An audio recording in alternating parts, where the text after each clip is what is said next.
white to red and stopped disintegrating. Right before their very eyes, Gradia Xanatos and Angie watched as Gustav's body rapidly began to transform.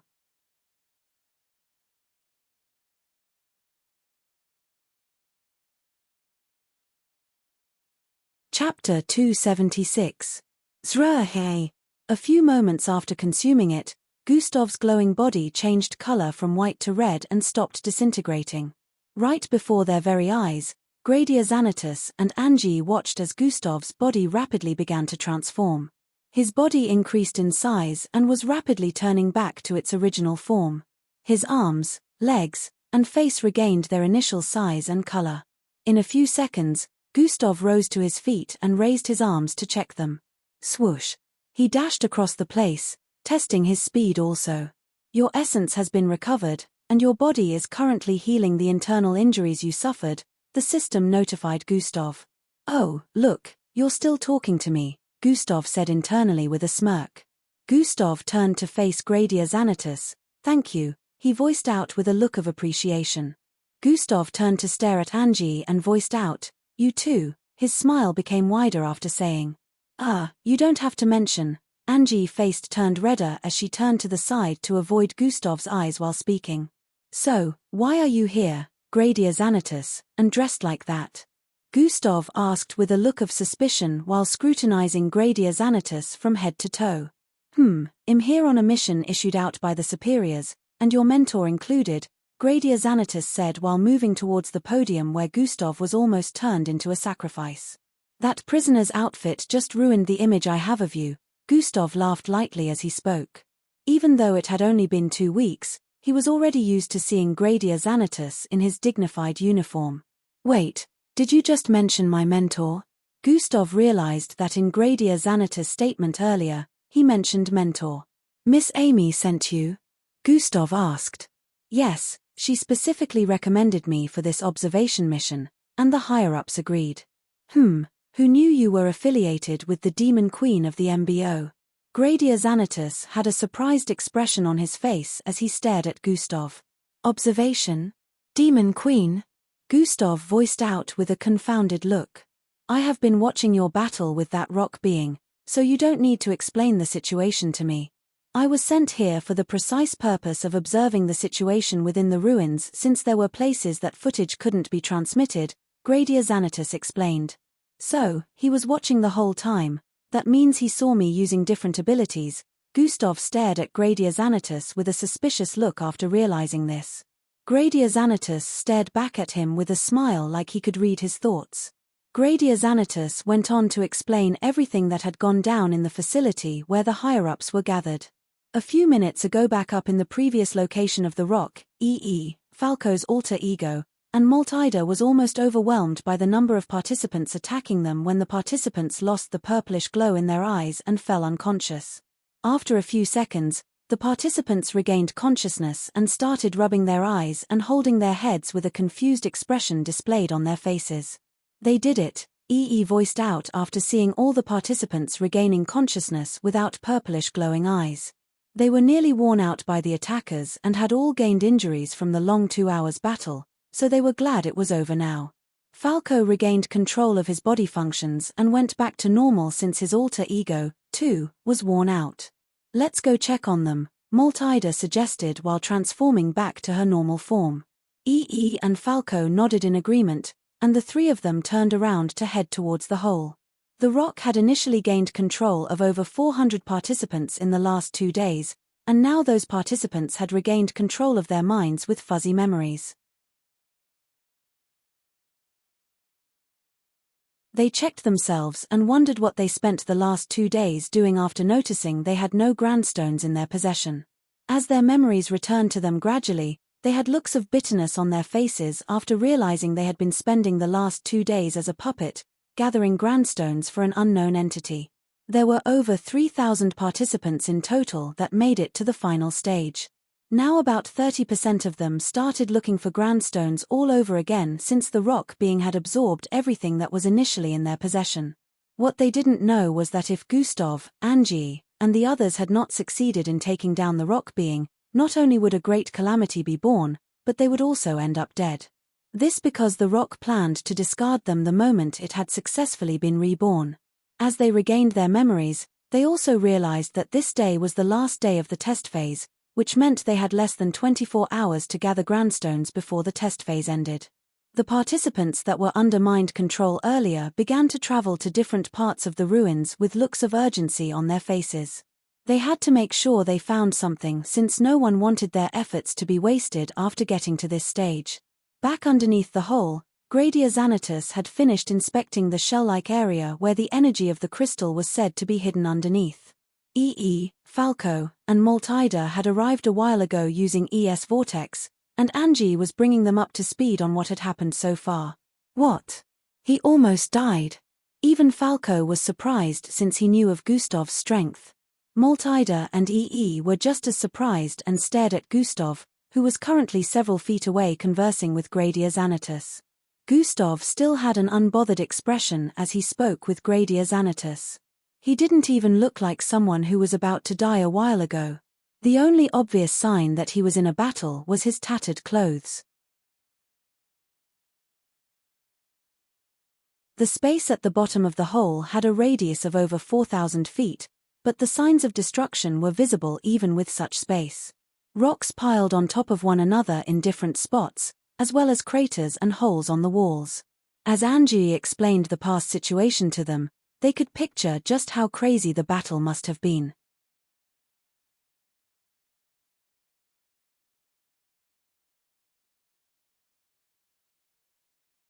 Chapter 277. So, why isn't it burrowing itself deeper into the ground again? Isn't that what it does when someone is close to discovering it? Gradia Xanatus asked as he inspected the shell-like area. The Vindruella probably used up its energy for the ritual, Gustav answered with a contemplative look. Gradia Xanatus stretched out his hand towards the podium, and a blue glow surrounded it. Looks like you're right. I can hardly sense any energy left, he said while retracting his arms. Gustav smiled internally on hearing that as he stared at the system notification in his line of sight. System upgrade completed. Even though the crystal still had a lot of energy left after Gustav and the system absorbed from it, at the moment, everything had almost been absorbed completely. The sentience that the crystal awoke due to its massive energy had also been absorbed. This was why it couldn't burrow itself into the ground anymore, even after sensing Gustav and Gradia Xanatus' presence along with the others. The reason this was so was that, several minutes ago, after Gustav regained his essence back, the system notified him of some things.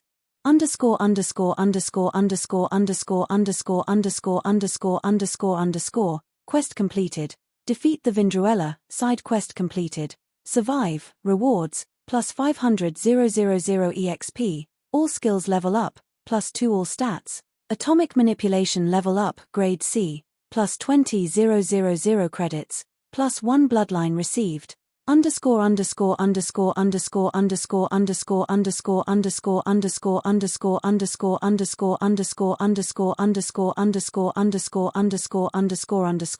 Goal completed. Possess up to a total of 30 bloodlines. Reward, host has leveled up. While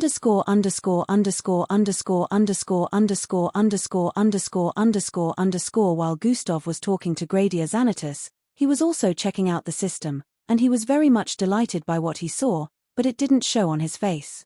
He disguised well.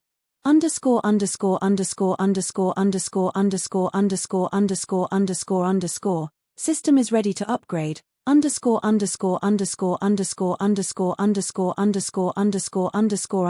Will this take another 2 or 3 days? Gustav asked. If I make use of the crystal energy, I can speed up the upgrade and even store up more energy for the next. Alright, make use of the energy crystal. Who knows when next we'll get an opportunity like this. Gustav agreed to the system's decision. Currently, Gradia Xanatus thought the Vindruella was responsible, but he had no idea that the system was actually the culprit. Although he was now aware of Gustav being able to use several abilities, just like Miss Amy, he didn't know about the system. Gradia Xanatus asked Gustav to keep what had happened here a secret in the meantime, and he would explain to the higher-ups what transpired. I'm sure you will be rewarded for this act of heroism, Gradia Xanatus said to Gustav. Phut, what act of heroism? I didn't do this for anyone. I did it for myself. The Vindruella was gonna come after me, so I went after it first, Gustav stated after laughing slightly. Oh, but still, you saved your fellow participants by winning the battle here, Gradia Xanatus added.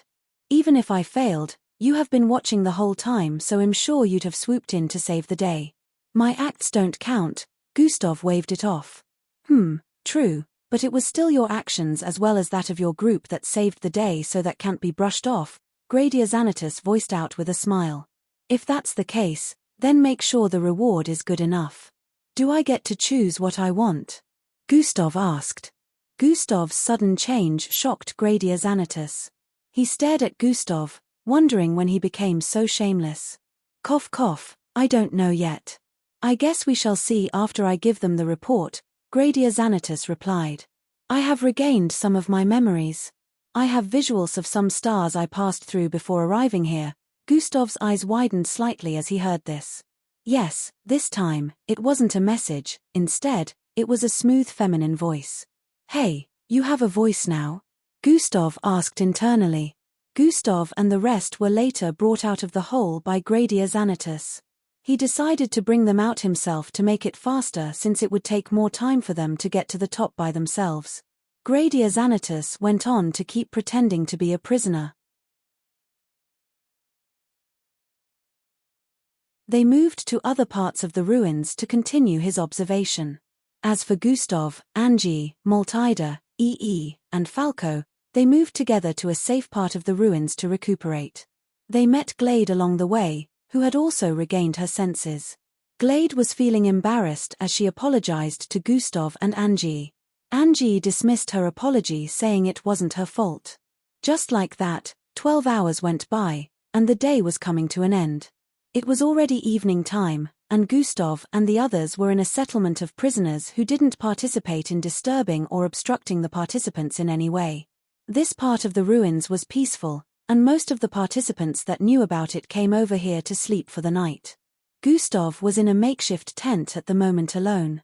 He had asked the rest for some time alone, hiding under the guise of wanting to recuperate, but the truth was he had been conversing with the system for the past hour. Angie and the rest still wanted to gather more grandstones before the day came to an end, so they set out after enough rest. The next morning would be when every participant that survived would be brought out of the ruins. It would also mark the end of the test phase, and everyone will be graded. Tomorrow was when they would figure out whether they would be enlisted in the MBO camp or not. Who knew you'd have a feminine voice? That of a kid for that matter, Gustav mocked the system. The sound of my voice is just a representation of what the host desires. What? Why would I desire to hear the voice of a little girl? Gustav asked with a weird look on his face. Your inner pervertedness has been exposed. It was now the system's turn to mock Gustav.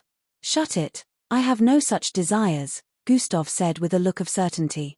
Anyways, show me the footages you mentioned earlier, Gustav requested. Alright, but you can't see them all because, from my calculations, I must have been drifting through space for at least 500 years, so I will only display some parts to you, the system responded. Gustav had a surprised look on his face as he heard that. 500 years.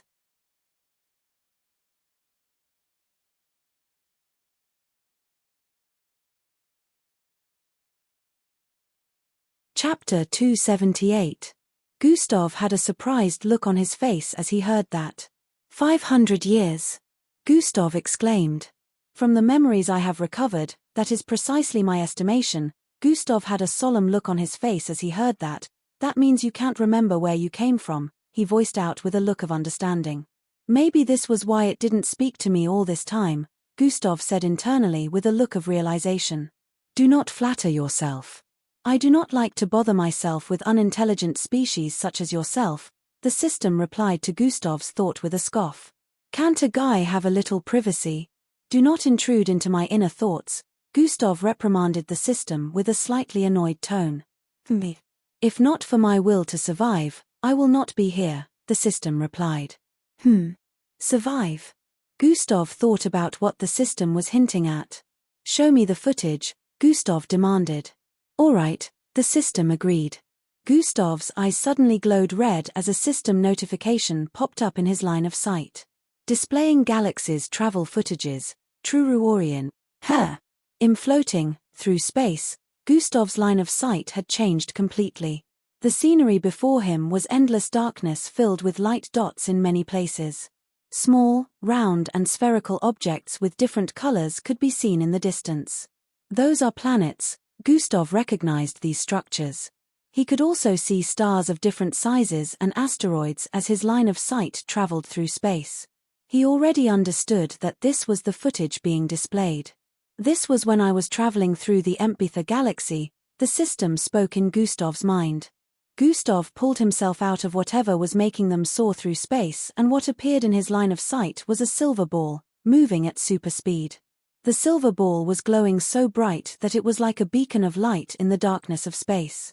Gustav couldn't retract his mind from the system for too long, so he was pulled back into the ball in a few seconds. He could only see from the system point of view while his mind was inside the ball. The galaxy the system mentioned was one that Gustav had never heard of. He wasn't well versed in intergalactic travels since good information on that wasn't generalized. He knew some things, but his knowledge was still very lacking in this subject. The system journeyed through space at a very fast speed, passing by the sides of different planets, journeying in the midst of asteroids and surviving through different levels of solar flares in different corners of space. That galaxy you mentioned earlier, Empether, is that the farthest your memory can recall? Gustav asked as they kept moving. Yes, that is the farthest my memory can take me. However, I feel it isn't too far from where my journey began, the system replied. And how far is that from the Milky Way? Gustav asked. Should be over 47 galaxies away, the system replied with an assured tone. What? Over 47 galaxies away? Gustav voiced out with a tone of disbelief. That should be tens of billions of light-years away. Even 500 years will not be enough to travel that far, Gustav calculated and voiced out. Because we're in space, you're unable to see how fast we're traveling. I traveled at over 1 million light-years in a single month, the system stated. Gustav was once again shocked. The system was traveling that fast without a fuel source and went on for up to 500 years. That's really fast. What were you looking for that made you travel this far? I mean, there must be a reason, right? Gustav asked. I don't remember what exactly it's supposed to be, but yes, I was looking for something or rather somewhere. The girly voice of the system sounded conflicted at this point. While they traveled through the galaxy, it wasn't always smooth sailing for the system. There were times it was almost taken away by space pirates.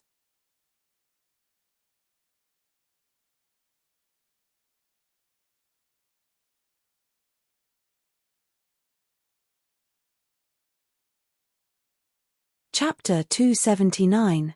Gustav watched as the system made its way across the galaxies towards the Milky Way. Another notification rang out once again the moment it arrived above Earth. Suitable life form located, swoosh. It dived down into the Earth's stratosphere, using what was left of its energy to bypass Earth's infiltration security system. It dived down across the dark of night, and beneath was a lit-up metropolitan city. Gustav watched as the system closed in on a mountain range within a forest where a boy standing at the edge of a cliff could be seen. Suitable life form spotted. Bang! The glowing silver ball slammed into the mountain, halving it in the process. Shroom! It shrunk into a small glowing red light and flew into the mouth of the unconscious blonde-haired kid who was falling from the mountain. So this was how you found me, Gustav voiced out with a look of contemplation as his vision returned back to normal. He could see the inside of the tent again. The footage didn't feel like a footage. It felt more like he lived through that experience. 500 years, Gustav couldn't even begin to imagine how lonely that would feel for a person to experience. However, the system wasn't a person, so he didn't think it was affected by that. What exactly are you? And how are you able to grant me abilities? Gustav asked. It's part of my program as a parasitic creature. I need to find that place, the system replied without going into detail. Where were you going? Gustav asked. You'll find out the day after tomorrow. My program currently has a quest pending for you, the system replied. A quest? What quest? Gustav asked, but the system didn't reply. He called out to the system repeatedly, but it didn't bother trying to reply. It finally went back to ignoring Gustav. So, a quest. It definitely has to do with the place it was looking for, Gustav said internally. I guess I just have to be patient till the day after tomorrow, Gustav stated internally as he began to analyze everything he had seen today. Everything that had happened since the beginning of the MBO test phase was very much unexpected. Gustav didn't think he would get so many rewards and also nearly meet his end here. This was a more practical place for him to put his abilities to use since he hardly used every bit of his power. He had never displayed all of his abilities before in a battle, but here he had to do that more than once. Currently, it was almost midnight, and the rest also arrived back. They had managed to acquire a few grandstones during their 6 hours search. Gustav was unbothered about the issue of grandstones. He didn't have so many with him, but he remembered the number of points he already amassed, so he decided not to sweat. Instead, He spent the rest of the time channeling his bloodline and analyzing his current strength. I still don't know how to use Yaki. I don't have enough information about the system. I don't know how the quest it's preparing will clash with my goals. Too many unknowns. Gustav had a lot on his mind. Hey Gustav, let's have dinner together. Angie arrived in front of his tent and called out. Is this everything you have to report from the time you spent there? Within the room where the higher-ups gathered, Great Commander Shen asked Gradia Xanatus, who was currently standing on the opposite side of the table. Yes, Great Commander, Gradia Xanatus stated with a look of certainty. It would seem the research team sent there didn't conduct a proper investigation leading to this blunder. Great Commander Cheyenne voice suddenly became very deep, and the entire atmosphere was plunged into silence. They knew that whenever he started talking like this, it meant he was already pissed off. The other commanders who were against sending an officer to the ruins shrunk back in fear. Great Commander Shen wasn't one to forget situations like this, so they knew he would definitely find a suitable punishment for them later. Had the other four been here, some of you would have lost your rank already, Great Commander Shen voiced out. He didn't need to mention names since those who were against it knew themselves. Great Commander Shen sighed in relief before leaning against his chair. Who knew the energy that was lost 50 years back had already grown a sentience and empowered a being that hated Earthlings, Grand Commander Shen stated. According to your report, had this thing been successful in hatching its power level, would it have shot straight past the serial rank? Great Commander Shen asked. Yes, according to what I sensed, this is so. It made use of the crystal energy to achieve this. This is why there is barely any energy left within the crystal, Gradia Xanatus answered. If this is so, that means those candidates are saviors not only to themselves but to the rest of the promising candidates participating in the final phase, Great Commander Shen said with a pleased tone. We have to reward them properly, he added. By the side, the rest of the commanders nodded. No one dared to refute Great Commander Cheyenne's statement after what had happened so far. Young Joe and Miss Amy were also sitting on opposite ends of each other. Young Joe had a smile of defeat on his face while Miss Amy kept staring at him with an aloof expression. Amy, you have truly trained a talent, Great Commander Shen turned to face Miss Amy and voiced out. Miss Amy didn't respond to his words. Her poker face was still on. With this, the test phase comes to an end. I want every single candidate evacuated from the ruins and brought back to base in the next 30 minutes. I will have a talk with the other four, so we can make plans to deal with the mess the research team caused. Great Commander Shen voiced out and stood to his feet. The other commanders also stood to their feet and gave a kind of military salute since this showed respect. All, except Miss Amy.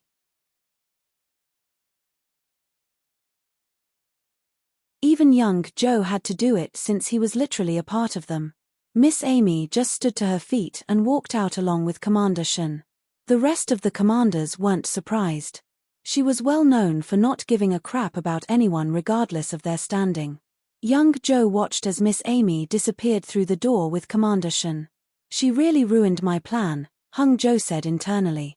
Let's see if I can get him to release some more detailed information. Hung Joe turned to stare at Gradia Xanatus, who was conversing with some other commanders. It was already midnight within the ruins. However, the participants were being guided out of the ruins by armed MBO officials. The test phase had officially come to an end now, so they were being transported to a safe lodge. Apart from MBO officials in uniforms, some officials were also equipped with some technological device that scanned each of the participants as they left through the entrance. More officials in laboratory outfits and research devices kept arriving within the ruins. Most of the participants wondered why there would be a need for all these, but only Gustav knew precisely why. Gustav arrived outside the ruins with Angie and the rest, where numerous aircraft could be seen. Finally, it ends, Gustav said internally with a sigh of relief. They had only spent 4 days within the ruins, but it felt way longer to a lot of people. Gustav, Angie, Falco, Maltida, and Glade, this way please. An official dressed in orange and black uniform like the supervisors they met within the tower walked up to them while speaking. A special aircraft has been prepared for you 6, she said with a smile while gesturing at them and pointing towards a silver and blue-colored aircraft by the side. Angie and the others stared at each other in confusion while Gustav wasted no time following behind her.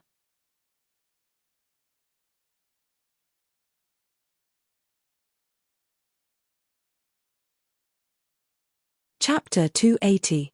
A separate aircraft has been prepared for you 6, she said with a smile while gesturing at them and pointing towards a silver and blue-colored aircraft by the side. Angie and the others stared at each other in confusion while Gustav wasted no time following behind her. The others followed after Gustav and went into the aircraft. The aircraft was smaller than the ones taking the rest of the participants, but it was more luxurious and less crowded since it was just the 6 of them. To what do we owe this awesome treatment? EE voiced out with a delighted look as he sat behind Gustav. Your deeds have been heard of by the higher-ups who took it upon themselves to prepare a better place for you to rest in the base, the female MBO officer explained. Great Commander Shen asked me to also pass a message across to you 6. You have officially passed the MBO entrance test regardless of your scores or the number of stones you gathered. You will only be required to attend the enlistment ceremony, she added. This was when the others fully understood that the special treatment must be based on the rock creature's situation within the ruins. Glade started wondering why she was here since she didn't participate in the battle and proceeded to ask. The female MBO officer said her orders were to bring the 6 of them, herself included. So, you're Gustav? The female officer turned around to strike a conversation with Gustav. The latter was currently seated on the second chair towards the left. Why? Gustav said while turning towards her. You're just as they described you to be. I'm sure you'll make a fine officer in the future, she said with a smile. They? Gustav said with a look of suspicion. Was I wrong about Gradia Xanatus? Did he mention something about my abilities? Gustav stared at the female officer as he thought, trying to read her expression. She knows nothing. This is just an expression of admiration. Gustav sighed in relief internally. When will the enlistment ceremony be holding? Gustav asked. It will be held 2 weeks from now. After the participants who passed the entrance test have been announced today, they will be free to do whatever they want for 2 weeks. Most times, it is used to say goodbye to loved ones and prepare yourselves to leave home since the camp goes on for 4 years. After those 2 weeks have gone by, you all are required to arrive back here for the enlistment ceremony. After the enlistment ceremony, you all will be transported to the training camp. The female MBO officer explained lengthily. The 6 within the aircraft had looks of understanding after hearing that. It turned out they were exempted from the results announcement that would be held during the daytime since they had been given an automatic pass. Gustav scoffed internally at the MBO's act to hide what truly happened by indirectly isolating them. They better have a good reward waiting, Gustav said internally as he stared at the monitor that showed footage of the places they were flying over. It was currently around 2 a.m. and they had been flying over a dark sandy area the whole time. However, Gustav could now see the outline of a brightly lit city in the distance. Gustav and the others asked questions about the city and were informed that this was not a city but an MBO base of operations. It was located within the borders of 2 cities above the tallest mountain region on the Earth. Gustav's initial reaction and thoughts weren't wrong since it did look like a city. High-rise and technologically advanced-looking buildings, as well as strongholds, could be seen. A massive crystalline round structure could be seen floating above tens of thousands of feet above the base. The base had operatives moving around in troops even though it was midnight. It was as if sleep wasn't a thing here. There were no walls surrounding the base, but Gustav could guess that security measures have been put in place. Even if security measures weren't put in place, one would have to think twice before trying to attack an MBO base full of numerous powerful mixed bloods. The multiple aircraft carrying the mixed blood candidates moved towards the public hangar area to land. The aircraft transporting Gustav and the others moved towards a private area where only a few operatives could be seen moving in. In a few, they could see a massive mansion in the distance with a wide landing space behind it. The mansion was silver and green in color, with fences surrounding it and MBO scouts standing guard around it. It was among the most exotic buildings in the entire base. Gustav could see the outline of a familiar silhouette close to the landing spot as their aircraft descended. A small smile appeared on his face. Angie, who was sitting beside him all this time, had been wanting to strike a conversation during their journey here but was feeling shy for a lot of reasons. She was about to say something when she saw the smile on his face. Huh! She followed his line of sight and noticed the person he was staring at within the monitor. Who is that? Angie wondered, but as they landed, she noticed it was a lady. The aircraft doors slid open, and everyone moved out of it. Who's that? Everyone wondered as they stared at the beautiful lady with ash-colored hair approaching. The female officer who was their guide during the trip had widened eyes upon noticing this lady. Demo. Young miss, she bowed with respect as she voiced out. Angie and the rest had looks of confusion, wondering who this lady was. Gustav walked forward with a smile and stood in front of her. Miss Amy, it's been a while, he voiced out. The officer who greeted earlier had widened eyes as she noticed the smile on Miss Amy's face. She's smiling. Just who is this kid? She wondered with a look of disbelief.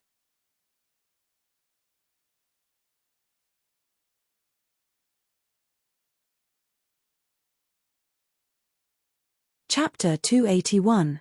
Hey, kid, Miss Amy voiced out and placed her palm on Gustav's left cheek.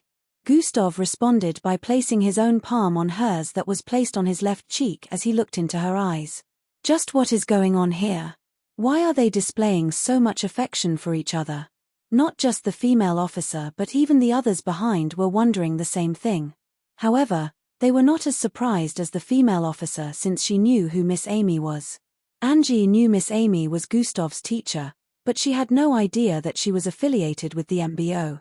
Even if she knew Miss Amy was Gustav's teacher, she was still jealous to see how close the two were.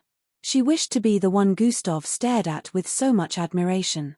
You don't look surprised to see me, Miss Amy said as they started walking forward. Why would I be? After all, I had to find out from someone else that my beloved teacher is a part of the MBO, Gustav said with a wry smile. Oh, are you holding a grudge now? You also hid your true power from your so-called beloved teacher, Miss Amy said playfully with a light chuckle. Besides, I am not part of them, at least not anymore. Don't worry. I'll explain my relationship with the MBO later on. You also have a lot of explaining to do. Miss Amy paused as she said that and turned to stare at Gustav from head to toe. Are you still hurt? She asked with a tone of worry.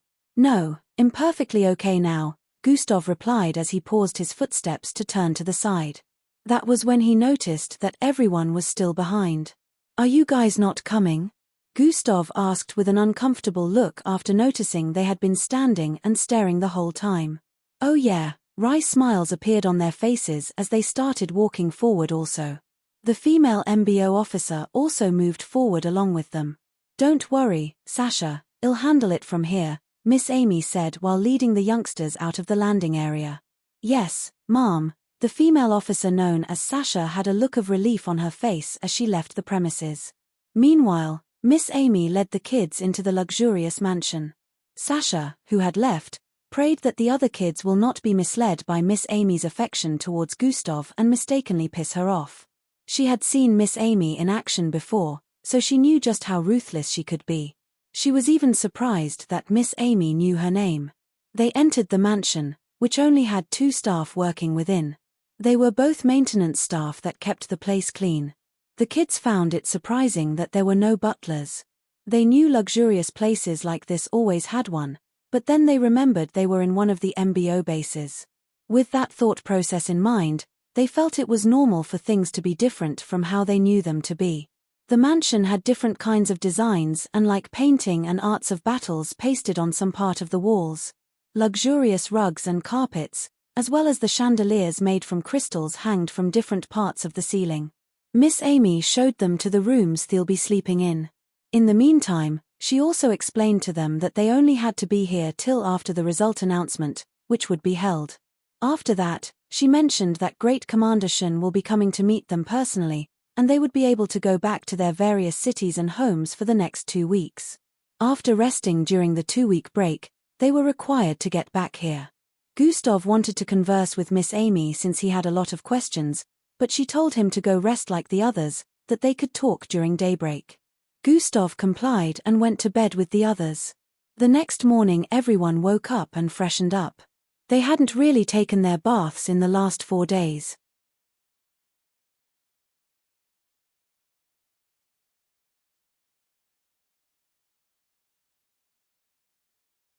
The ruins had places with water supply, but who in their right minds will take a thorough bath knowing that they were in the jaws of danger and every moment they spent letting their guard down is very dangerous.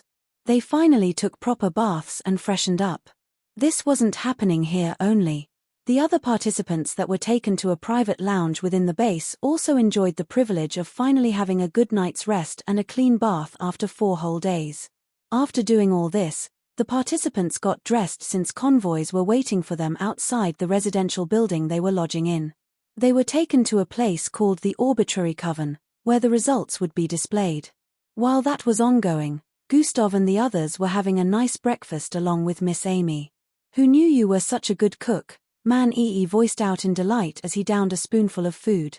Even Falco and Glade were surprised as they ate the food Gustav cooked. They hadn't expected someone who killed so easily to be this good at cooking. Only Angie and Maltida knew that he cooked, but this was the first time Angie was tasting his meal. Miss Amy and Maltida were the only ones who had enjoyed eaten Gustav dishes before. "This reminds me of my mother," EE smiled as he took another spoonful of food. Likewise, Angie and Falco voiced out together as they ate. I wonder what having a mother that cooks for you is supposed to feel like," Gustav said internally as he took one spoon after the other.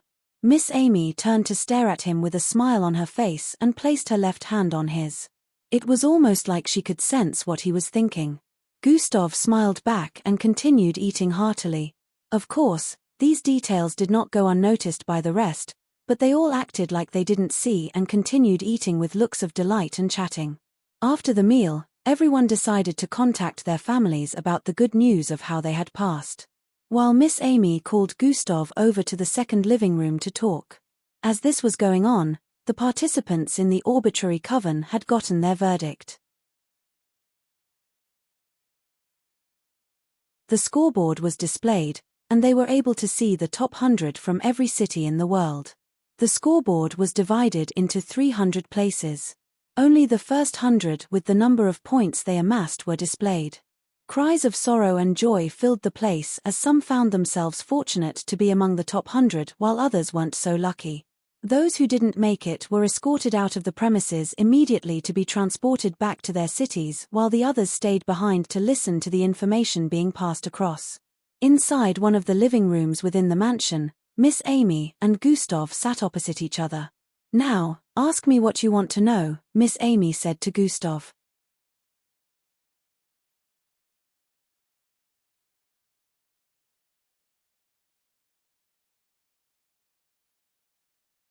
Chapter 282. Inside one of the living rooms within the mansion, Miss Amy and Gustav sat opposite each other. "Now, ask me what you want to know," Miss Amy said to Gustav. Gustav stared at her for a few seconds before replying. "I want to know who the real Miss Amy is. Tell me everything," Gustav voiced out as he placed his chin on his knuckles which were being supported by his elbows that were placed on his thighs as he sat today. "Of course, I can't tell you everything, but I will clear your doubts and make things less confusing," Miss Amy replied. Gustav nodded slightly in response as he waited for Miss Amy to start speaking. "But we're trading secrets, so I expect you to also reveal some things to me after I'm done," Miss Amy added. Gustav was already expecting this, and he didn't see any problem with letting Miss Amy know. She already knew he could use different kinds of abilities, so he only had to straighten a few more things out.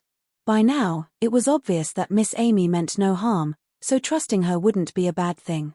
"All right," Gustav responded. After Gustav gave affirmation, Miss Amy started to explain from somewhere close to the beginning. Miss Amy narrating her story from when she was still a kid. She happened to awaken her bloodline since she was an infant, which was unseen and unheard of. She practically turned the cradle she was placed in into a tree. It grew leaves and branches. Amy was born into a prestigious military family that had a good standing in the MBO, so this was good news for her father. From that day, he decided that Amy would be a part of the MBO when she grew big enough. He started training Amy on how to use her bloodline from the age of 3.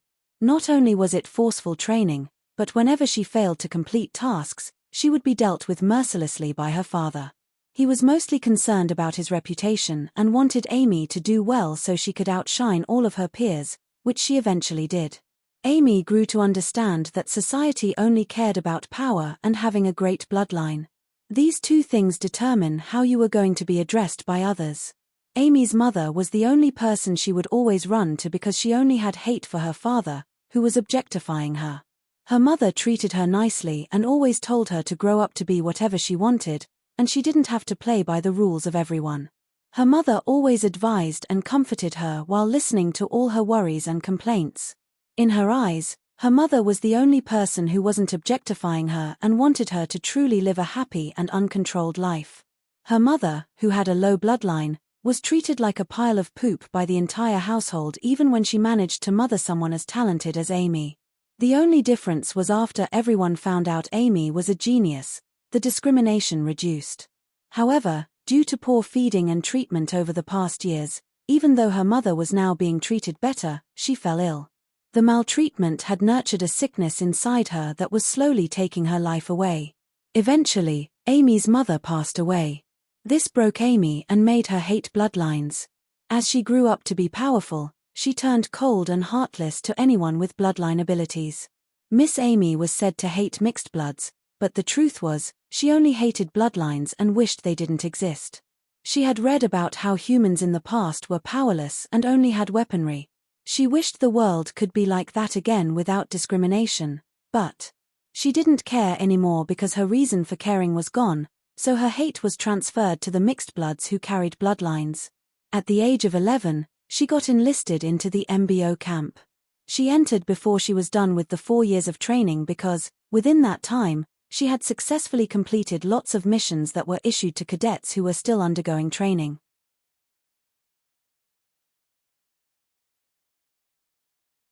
She ended up being placed in a squad before those 4 years were up. Amy's bloodline was said to be B grade, which was a little common in the MBO, but she was stronger than others for some reason. Battle prowess, making use of her abilities and dealing with opponents made her stand out. When Amy was 16 years of age, she became a captain of an emergency squad that got sent to different places to assist in battles when the situation had gotten out of hand. This was where Miss Amy earned the title Demon Queen.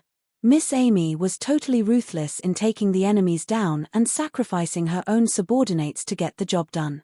She would sacrifice a teammate without batting an eyelid if it meant getting the job done, and she always did things in the most gruesome way possible. When tales of her deeds spread far and wide across the MBO, a fellow captain who happened to be more powerful than her at that time approached her with the intention of knocking some sense into her. Instead, he left with a broken skull. He had an A-grade bloodline and was even 2 levels above Miss Amy, yet she defeated him easily. The next one that came to try and do the same had his limbs uprooted by her. By the time she dealt with several of them, no one had bothered to try meddling in her affairs anymore. For some unknown reasons, the higher-ups also didn't take any measures. Other MBO officers only prayed to not be put in her squad. For up to 6 years, Miss Amy fought battles and successfully completed each and every single mission assigned to her by the MBO. However, the price paid in those 6 years was something the MBO finally decided to do something about. In those 6 years, Miss Amy had grown so powerful rapidly that even the higher-ups became worried. They also wondered if she was just a B grade. Other MBO officers apart from Miss Amy were also popular and well known for their feats and strength. However, Miss Amy's case was always a topic that put fear in the hearts of other MBO officers, making her a more discussed topic. The higher-ups called Miss Amy in and decided to try and put a leash on her free reign.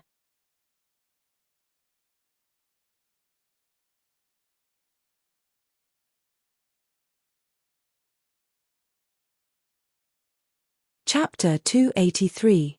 3 out of the 5 great commanders were also present, along with an MBO officer named Mac Fraser. This man was hailed as the most powerful MBO officer. Amy had never even met him before since they were never in the same place at the same time. However, she had heard about him, and he had heard about her. Miss Amy listened to their restraining order and gave them all cold looks before raising her middle finger and heading for the door. Mac, restrain her. These were the next words she heard coming from one of the great commanders. Sigh, what a drag. You called me all the way out here to deal with an ordinary alpha ranked, Mac Fraser voiced out with a look of boredom. Watch your tongue. She's no ordinary alpha, one of the great commanders voiced out. Mac Fraser yawned before standing to his feet, but the moment he did that, a loud blast occurred, and half of the building was blown away. When the dust in the air cleared, Mac was back on his seat, leaning his jaw on his fist with a more bored expression on his face than he had before. We didn't ask you to destroy the building, idiot, one of them voiced out again as they stared at the open space in front of them. Mission complete, there she is, Mac said while pointing at the ground in front. Miss Amy was lying on the ground unconscious. The three great commanders present nodded. As expected, even though she's really powerful, she's no match for him. These thoughts appeared in their minds as two officers moved over to pick Miss Amy up. Unexpectedly, they stopped when they were only a few feet away due to an invisible force pressing against them. Shroom. Purple-like aura covered Miss Amy as she floated upwards and opened her eyes to stare at Mac with a chilling gaze. Mac was shocked as his eyes widened, and he stared at Miss Amy. She regained consciousness. No, she's not even injured, smirk. She is the first to take my fist without getting injured in the slightest. Even though I only used a small fraction of my power, this might be fun, he thought. The higher-ups and great commanders present were extremely shocked. Why is she using a different power entirely from her original? They wondered. Their entire environment was drowned in an unfathomable pressure as both Mac and Amy dashed towards each other. Swee, swee, boom. The entire vicinity disintegrated the moment they came into contact with each other. Wait, Miss Amy has more than one bloodline? Gustav asked with a look of confusion as he cut into her narration. Yes. I have two bloodlines, which is the reason I'm this powerful with two B-grade bloodlines, Miss Amy confirmed. Gustav had widened eyes as he heard this. She hid it so well and never even made use of it even once when training me. Gustav had a look of amazement as he heard that. Also, Miss Amy is an alpha-ranked mixed blood and not a kilo-ranked. Gustav asked with astonishment. That was 3 years back. I improved a little after that, Miss Amy answered bluntly. She's practically at the pinnacle. Gustav remembered the bloodline ranks to be Zulu, Serial, Gilbert, Marshall, Falcon, Echo, Kilo, Delta, Beta, Alpha, Beacon, Evolver. Each rank had 4 steps. These were levels said to have been attained by the most powerful mixed bloods in the past who passed down this ranking. However, there were rumors that it didn't end here. 50% of mixed bloods in the entire world are unable to surpass the Serial rank. 30% manage to make it to the Marshall and Falcon rank. A mixed blood would be known as a powerhouse if they managed to make it to this rank. Around 10% were able to make it to the Kilo and Delta rank, which were known to be among the powerful in the entire world. The mixed bloods that managed to reach this point were mostly in high places of authority. They weren't seen as normal people, neither were they normal people in society.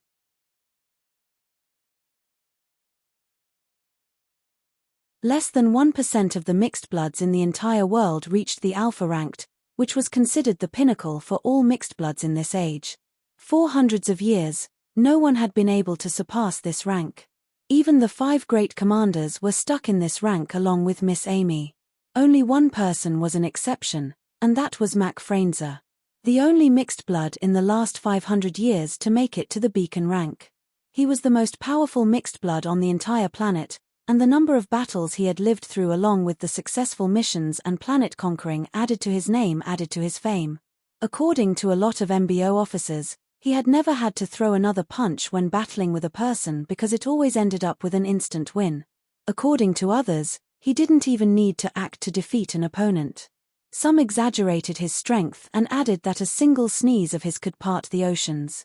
The Alpha rank was already godlike to others, but it was nothing compared to the Beacon rank. Hold on, Miss Amy is only around 25 years old, so how did she achieve this in such a short period? Gustav wondered as he stared at Miss Amy. So, Miss Amy, how did the fight with him end? Gustav decided to ask the most mind-boggling question. Since I'm still here, I obviously didn't lose. Miss Amy voiced out. So that means. Gustav's eyes widened slightly in astonishment, but Miss Amy interrupted before he could complete his statement. But he didn't lose either. We had to stop halfway since the base was getting destroyed each time we collided, Miss Amy added. So how is it that you are Kilo ranked right now, and how are you still affiliated with the MBO even if you're no longer a part of them? Gustav inquired with a confused expression. That's because we came to a kind of agreement. Great Commander Shen has arrived.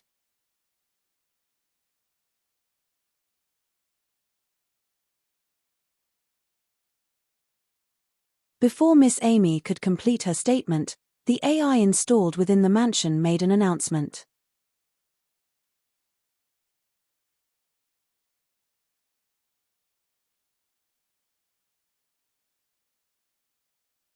Chapter 284. That's because we came to a kind of agreement. Great Commander Shen has arrived. Before Miss Amy could complete her statement, the AI installed within the mansion made an announcement. Miss Amy paused her speech after hearing that before standing to her feet. We'll continue our chat later. It's time for you to meet one of the 5 great commanders, Miss Amy said towards Gustav while gesturing for him to follow her. They walked out of the second living room and arrived at the corridor that led to the luxurious stairway. From above, Gustav could see a man with white hair and beards sitting on a 3-seater sofa in the middle of a lineup of about 4 sofas. He had a rhombus-shaped green diamond in the middle of his forehead. He had 2 slanted eyes with a sharp and penetrating gaze. An aura of calmness and solemnity surrounded him as he sat on the sofa and stared at Gustav and Miss Amy, who was currently descending. He looked around the age of 60, but Gustav knew this man couldn't be less than the age of 100 years with his level of strength. It was quite normal to live up to the age of 200 and beyond so long as you are a powerful mixed blood. His military-like uniform was crystalline and silver in color, with royal blue stars plastered on his left chest area.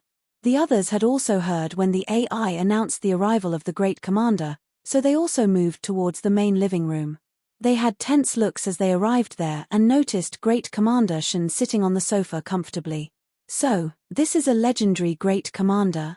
They all had thoughts similar to this. Youngsters, please find a place to sit. We don't have all day, Great Commander Shen voiced out as he noticed that Falco, Angie, and EE were still standing at different corners. After hearing that, they had embarrassed expressions on their faces as they found a spot to sit. They all avoided the chair he was sitting on and moved to other sofas in the living room. Gustav and Miss Amy also finished climbing down the stairs and found a place to sit. Gustav sat down opposite Commander Shen and secretly scrutinized him. He could sense the energy radiating from this man was not ordinary and also very powerful. On other planets, this man would be on the level of a planet conqueror. The system suddenly spoke in his mind. What's a planet conqueror? I mean, does it have something to do with conquering planets, or it's just a term for powerful figures? Gustav asked internally. Both. With the information I have, powerful figures such as himself would be capable of taking an entire planet on and successfully conquer them. Even in lots of galaxies, there aren't a lot of them on this level, the system explained. Oh, I see, and the Earth happens to have multiple mixed bloods on this level. This must be why the Earth has successfully conquered some planets. Gustav was reminded of the imprisoned Vindruellas. But how do you know this if your memory is incomplete? Gustav asked the system. My incomplete memories doesn't affect my knowledge of the universe. This was the system's last response to him before Great Commander Shen began speaking. I have witnessed your performances during the test phases and noticed the massive potential dwelling within each and every one of you present here, Great Commander Shen voiced out. The research team did not do a great job of surveying the ruins properly. They were unable to notice the danger that would have caused a massive death if not for you 5. We deeply appreciate the effort you 5 put into stopping the threat. Commander Shen said with a solemn voice filled with genuine gratitude. Sire, why am I among I shouldn't be here, Glade voiced out with a conflicted look. She kept hearing Great Commander Shen say 5 of you, which meant he was referring to just 5 of them being the heroes who saved the day. This made it obvious that she wasn't included since she didn't remember being of any help.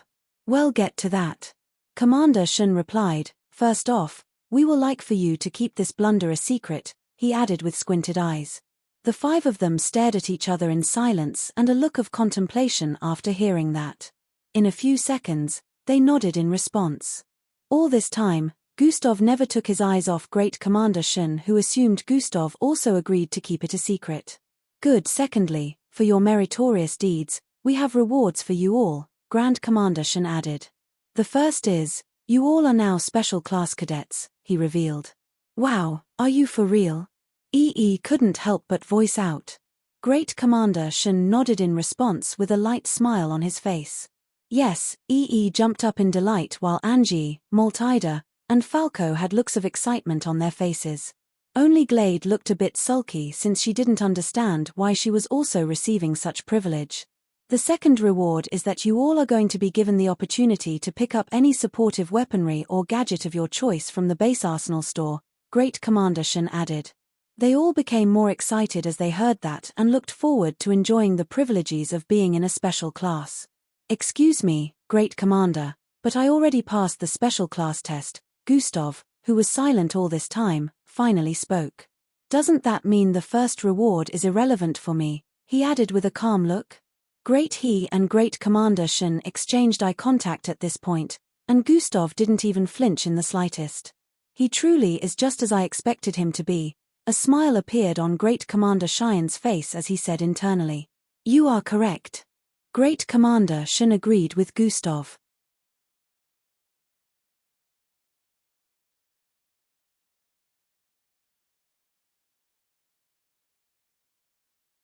Chapter 285. EE was confused at this point, wondering how Gustav was already a special class but still participated in the test.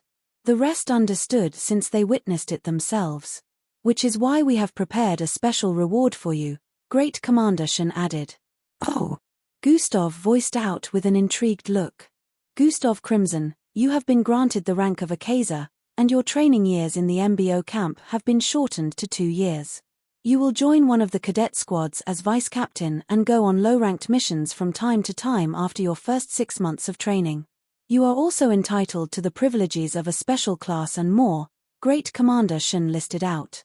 When he was done, everyone except Miss Amy and Gustav himself had their eyes and mouth slightly open in surprise.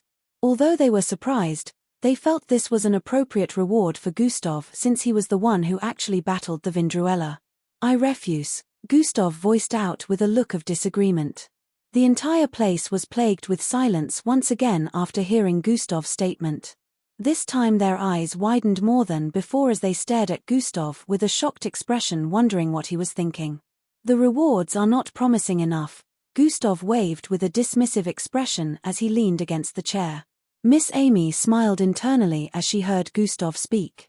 She hadn't said a word yet because she wasn't involved in the topic.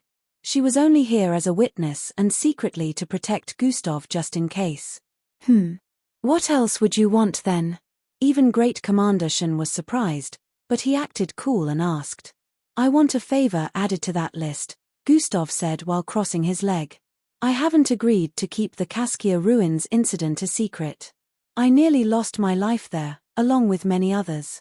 I also managed to end the existence of 2 dangerous creatures, one of which already killed countless others. This isn't enough, Gustav explained. I want you to owe me a favor that I can cash out on in the future, Gustav added. Great Commander Shen stared at Gustav with an expression of interest. This lad is quite the daring one. Even though he has Amy behind him, trying to negotiate with a great commander while using the incident as a kind of leverage is really rash. The confidence he carries is a little too much for his age, Great Commander Shen thought. He was really intrigued by Gustav's personality. Angie and EE, along with the others, were about to tell Gustav not to be too rash and just accept the initial proposal, but before they could open their mouths, Commander Shen responded. Okay. I agree, he said with a light smile. Huh. They all voiced out with confusion once again. He agreed just like that. They had expected a different response. Still, Great Commander Shen just agreed to Gustav like that. So long as it is within my power, whatever favor you ask of will be granted by me, he added. Gustav smirked and nodded. Then we have a deal. Gustav was glad it worked out like he wanted. With this, he would have another assurance, but he decided he would only make use of that favor when he really needed it. Great Commander Shen said a few more things, including information on the MBO training camp, before coming to a conclusion. Now I shall take my leave. Glade, come with me, Great Commander Shen voiced out before standing up to leave. Glade stood to her feet and followed Commander Shen. Amy, Commander Shen voiced out while turning around to stare at her. Your grandfather sends his greetings. He'll be arriving on Earth in a few days, he voiced out before walking out the door with Glade. Miss Amy frowned upon hearing that and kept staring at the door even after Great Commander Shen had left. The whole place was filled with excitement due to the rewards.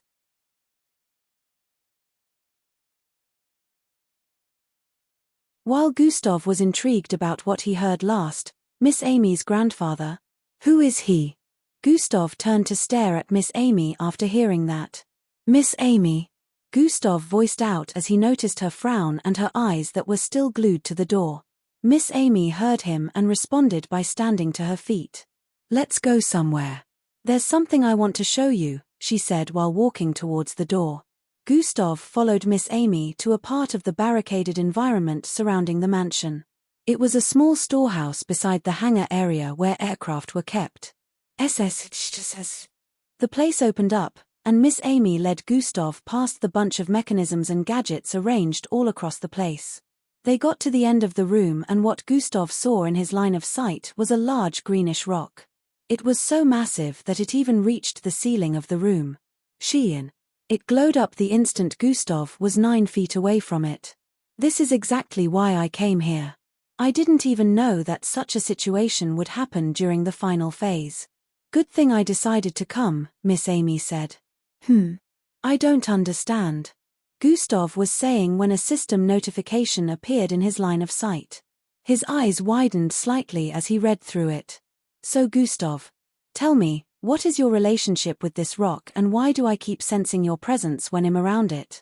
Miss Amy asked while staring at the rock. If she was looking at Gustav, she would have noticed his weird expression. Still, instead, her eyes were focused on the rock after noticing its glow as well as sensing Gustav's presence increasing even more than before. I got this from that asshole young Joe, and I know it must be something phenomenal. However, he has not been able to figure out its secret and had even conducted numerous experiments trying to crack it open. Miss Amy paused her speech when she noticed Gustav moving closer to it. What are you doing? Miss Amy asked, but Gustav didn't respond. Gustav walked till the rock was right in front of him and placed his hand on it. Truin. The rock instantly lit up like a star, shining a blinding light across the vicinity.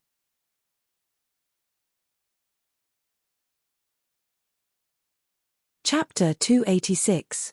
Gustav walked till the rock was right in front of him and placed his hand on it. Truin. The rock instantly lit up like a star, shining a blinding light across the vicinity. Miss Amy shut her eyes for an instant due to the suddenly blinding green light that spread across their surroundings. From above the base, it could be seen that the mansion was glowing immensely due to the brightness. Beep, beep, beep, beep, beep. Alarms went off all across the base as every mechanical equipment in the vicinity shut down for a few seconds. Everyone in the base looked towards the source of the bright green light that pierced into the sky like a giant spear. Zwoo-woon. In a few seconds, it died down and disappeared.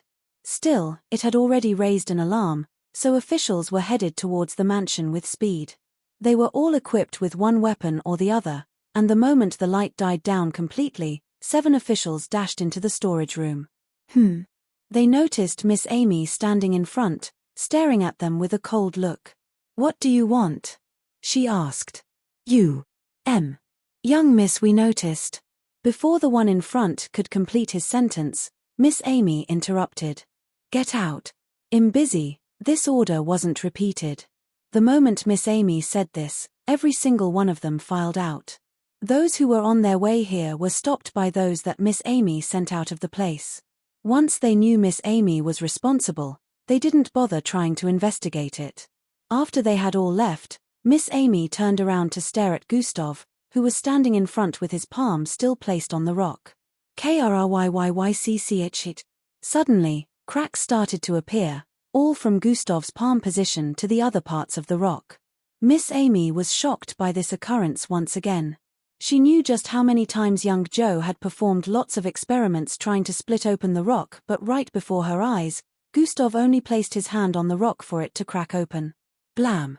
The rock burst apart into fragments, and a small dark red firefly-like glow could be seen floating above the spot where the rock formerly was. It flew to Gustav's face and floated around him.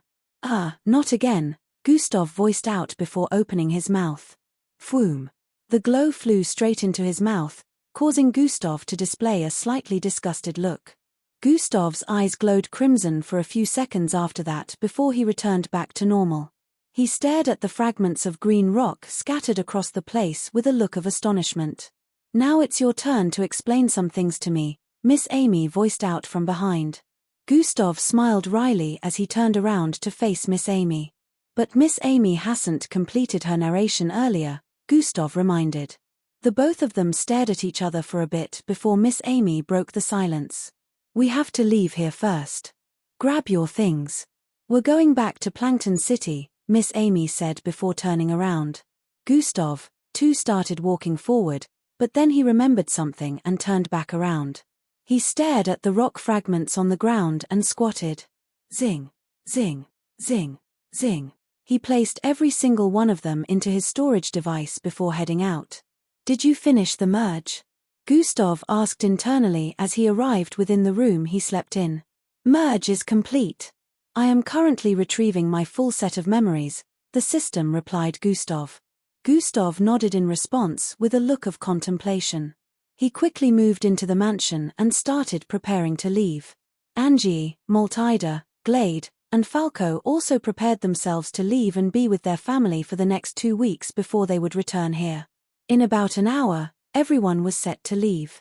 A private aircraft had been prepared for them to leave, and everyone boarded it, including Miss Amy. He was the only one who lived in a different city among them, so he had to join the aircraft that was returning the participants from his city. While they were on the flight back home, Gustav sat by himself with a contemplative expression. Who knew that Miss Amy would be the one to find your other self? And she got it from the man, young Joe, Gustav thought. Back in the storage room, Gustav had received a notification from the system the moment he closed in on the stone. Fragment of the system found, host is required to make contact with the rock to commence system merge. When Gustav first saw these notifications, he was confused at first, but he remembered the system mentioning that it had to sacrifice a part of itself to save up energy to get to this galaxy. Gustav only thought it shut down that part of itself or absorbed it to gain more energy. He didn't know that the system actually meant that it disengaged a part of itself. The system explained to him that this part of itself was also lost in space and probably drifted aimlessly. Since it wasn't active, it must have landed on this planet by coincidence. How the rock covered it up was unknown. However, it had helped hide the signature energy of the system, which was why it could not locate its other half. However, it also helped because sensors would have been able to pick it up the moment it was exposed without a host since it wasn't functional. "Gustav, what was that light?" Angie asked from the side of the aircraft. "Miss Amy was showing me a technique and ended up using too much power," Gustav answered instantly with a dismissive expression. Angie stared at Miss Amy from her seating position with a look of understanding. She totally bought what Gustav said after finding out that Miss Amy was a part of the MBO. "What are you gonna do in the next 2 weeks?" Angie asked again with an inquisitive look. "Nothing much. Just pack my items and get ready to move out, I guess," Gustav replied without much thought. "Oh, okay. Would you?" Angie muttered with a shy look. "Would I what?" Gustav asked with a look of confusion. Would you like to go out with me on one of these days? Angie asked while staring at Gustav with a shy look and reddened cheeks.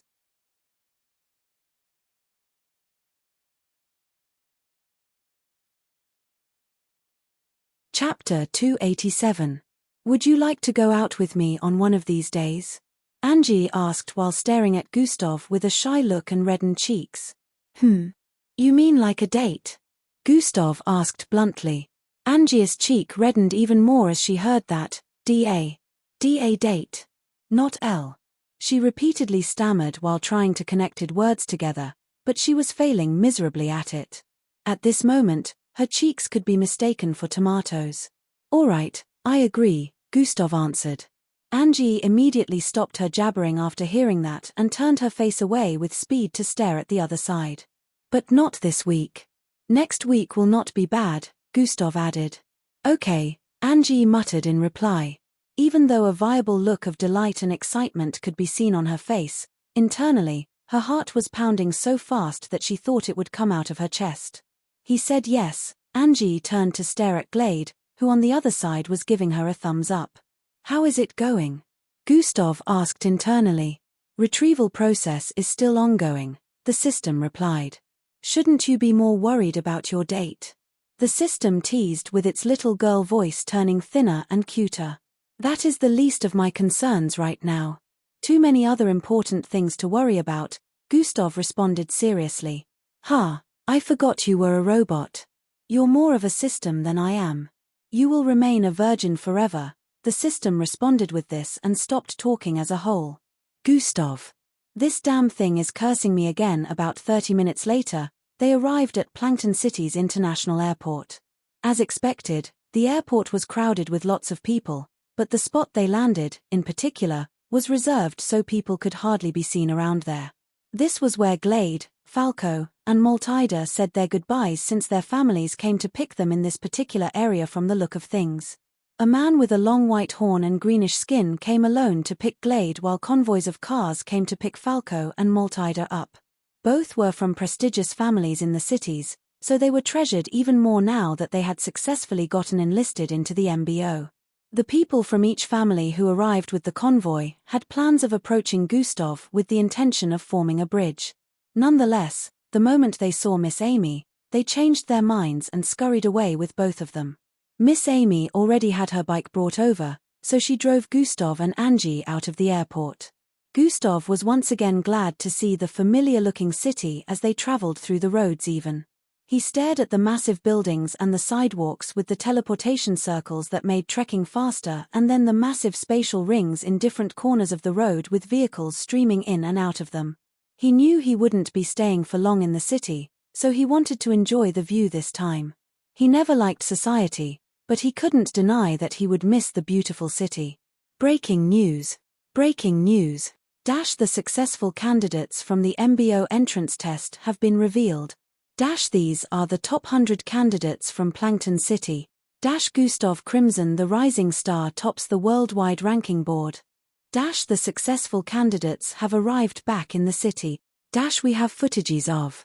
All over the city, media outlets were all sharing similar news. Some skyscrapers displayed footage of some events that went down during the test phase and also the included performances of the first 100 that managed to get enlisted. Gustav was mostly being mentioned because not only did he get the highest number of points among the top 100, but he was also the highest among all the candidates that passed in the entire world. He had become a hot topic, not only in the city but also in other civilized parts of the world.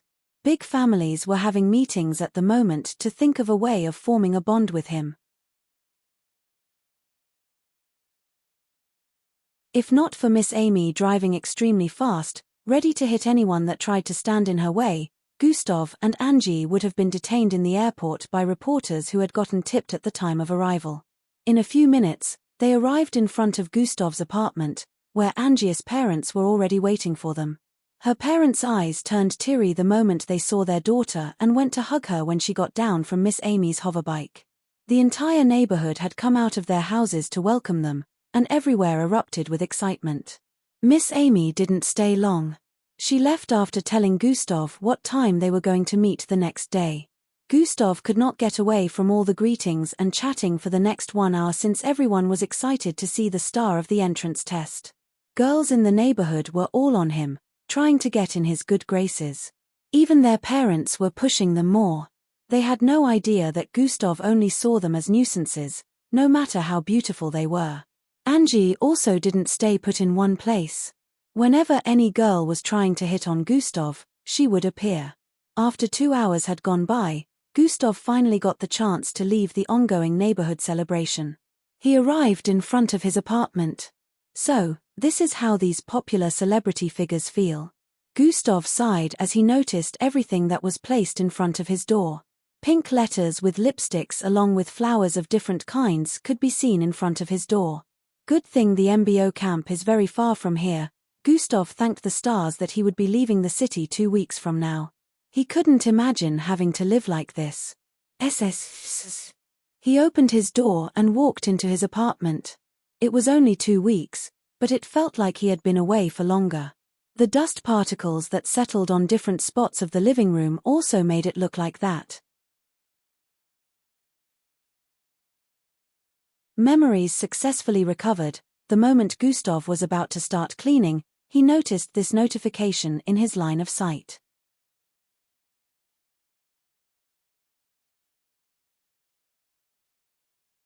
Chapter 288. Memories successfully recovered. The moment Gustav was about to start cleaning, he noticed this notification in his line of sight. Gustav proceeded to sit somewhere and speak to the system. "You've recovered them?" Gustav asked as he sat on the sofa that was currently covered with a cloth. "Yes, all my memories have been recovered," the system replied. "As well as all my computerized data of the universe and my full energy," the system added. Gustav's eyes squinted as he responded, "So, where did you come from?" he asked. Before Gustav could reply, a system notification appeared in his line of sight. Initiating inner space creation, Gustav's line of sight suddenly turned whitish as his eyes glowed crimson. His mind was pulled into another place, and he found himself in a wide hall. The hall was immensely large and wide. The beginning and the end could not be seen, but there seemed to be spots that had different kinds of things placed around. Far behind, Gustav could see pillars of different sizes. But these pillars weren't really pillars. They were actually rectangular in shape and transparent. Some reddish liquid was stored within these pillars. Every pillar had pints of these reddish liquids stored in a lined-up format. To the left, Gustav could see things like shelves lined up in rows and columns. These shelves had scroll-like objects placed within them. He looked forward and started walking towards the massive reddish crystal floating in mid-air. A short girl with a unicorn-like horn in the middle of her forehead, sporting long pinkish hair, could be seen walking towards him from up ahead. She was clad in a long whitish glowing gown. The gown was so long that it swept across the floors as she walked forward. She looked to be around 12 years of age with her small stature, but her eyes looked extremely sharp as she gazed at Gustav. Gustav stopped in front of her and asked, "Where did you bring me?" He asked with a look of astonishment as he looked around him. "Do you know who I am?" she asked. Obviously a virtual representation of the system. "I'm not that dumb," Gustav answered with a dismissive look. "What makes you think this is virtual?" the system asked with a slightly repressed look as she moved closer to Gustav. Gustav was at least 2 heads taller than her, so she had to look up to stare at his face. "What part of all this screams reality?" Gustav said while making gestures at the insurmountable number of pillars, shelves, and reddish crystal floating in mid-air. The system pouted and swung out her left foot towards Gustav's right leg. Bam! "Oh!" Gustav exclaimed with a slight look of pain as he stared at her. "Why did you do that?" he proceeded to ask with a tone of annoyance. "Oh, so you felt it. Do you still think this is just virtual?" she asked. Gustav left eyebrows raised slightly as he stared at her.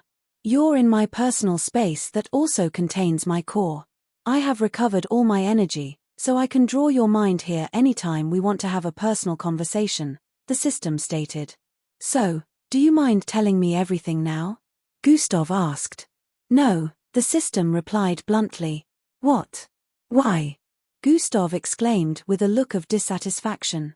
My installed protocols prevent me from disclosing some information, the system replied. I'll only tell you what I can. For the rest, I'll reveal them through quests, the system added. Gustav's face shone understanding as he heard that and asked, so how about revealing what you can firstly? 2 chairs appeared behind both of them, and the system gestured for Gustav to sit. I am a computerized digital creature that was created with the purpose of containing the secrets of the universe, and something else. Anything more than that, I can't say. The system voiced out. But you haven't said anything, Gustav said with a weird look. All I can add is, there isn't much time left, so you have to become strong very fast for what is to come. I will issue you 2 quests tomorrow. These quests have to be completed within the time frame required, and it will give you an idea of the direction that will lead to the predestined path, the system said with a profound look. Sigh. All these, and you still haven't said anything, Gustav shook his head as he sighed. You will have to be patient. With time everything will be revealed, the system said. One thing I can say for sure now is, you should prepare yourself to leave Earth in a few years, the system added. For that to happen, I'll need to be in a squad within the MBO that gets sent on intergalactic missions. Gustav said with a contemplative expression. You should start working towards that, the system voiced out before. Through room. Gustav's line of sight turned white as his mind was pulled out of the space. Gustav found himself staring at his room again. His eyes were squinted as he dwelled on the system's words. Instead of revealing everything, it only made me more intrigued. I wasn't even able to ask about what it was looking for, Gustav sighed with a slightly disappointed look. That. Gustav remembered the expression on the system's face as it spoke to him earlier. That already is a sign that whatever mission it was onto is something dangerous on a very serious level, Gustav thought as he stood up with a serious look on his face. Whatever it is. I will make my decision when I cross that bridge, he thought as he started cleaning up his apartment. Gustav spent about 2 hours making sure everywhere was clean. When he was done, it was night already. I hope those guys have been working hard, Gustav voiced as he went to take a shower. After he was done, he clothed himself and stepped out of his apartment. The instant Gustav arrived downstairs, he could see 2 buff men waiting for him in front. Boss. Both of them shouted out at the same time as they approached Gustav with a respectful look.